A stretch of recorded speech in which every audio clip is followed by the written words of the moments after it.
So today's plan is to get all the way from Huaraz here in the Andes to Lima. So this is a big push. Jess is already dropping things and things are falling all over. Whimsy's been tiger sharking her way around the grounds here this whole morning. And mostly they've just got us locked in here because that gate is like padlocked in 3 different ways. But the muchacho is now unlocking it, although it's going to be a process for him. It's like opening a medieval gate with a moat outside of it. But it's been excellent security for the bikes. It's been a good location for them while we were on the Huaraz trek. And now it's going to be a big change. We get to spend the morning in the Andes and riding twisties. And then we head south and then we head to the coast. And so we're going to lose a lot of elevation. We're going to gain a lot of sea level and a real change of scenery, I suppose. We're getting ready to leave here. I feel like we've been here for quite a while, but we're heading out now. I know, I've got chapstick on. And we're going to go to Lima.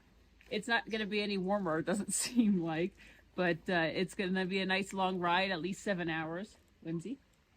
And then we're going to be at an Airbnb again for Whimsy, don't bite, for a week, where we're going to have our event in Lima. And then we're going to continue south towards Brazil.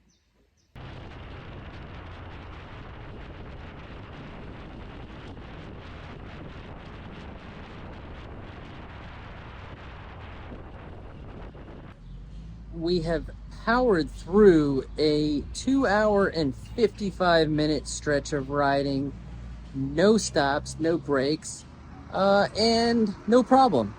We've reached this town called Chiquitambo, I guess it is, about halfway out of the Andes and to the coast. So we've come down south a bit.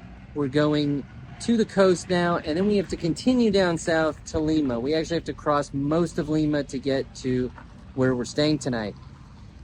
And we've reached a point of having a late breakfast, early lunch, and we found a spot that has done an interesting twist on the usual coffee shop.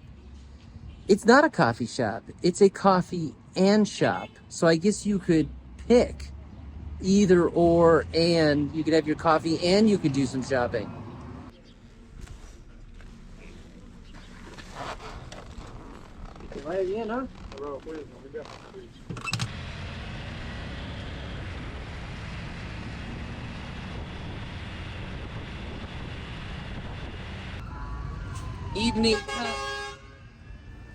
Evening time in Lima. It's a fucking madhouse.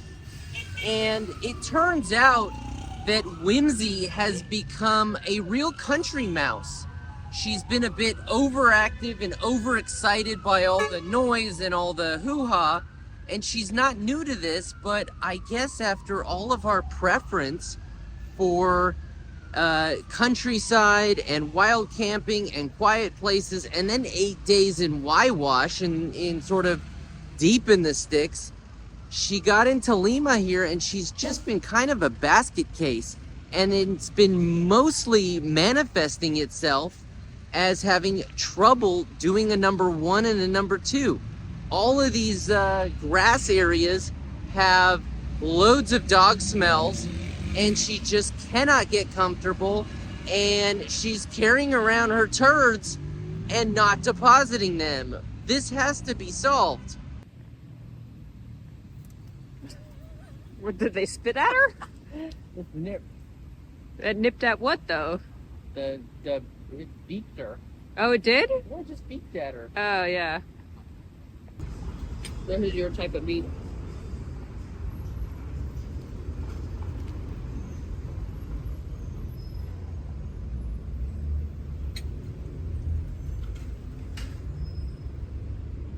No. Well, you're going nuts.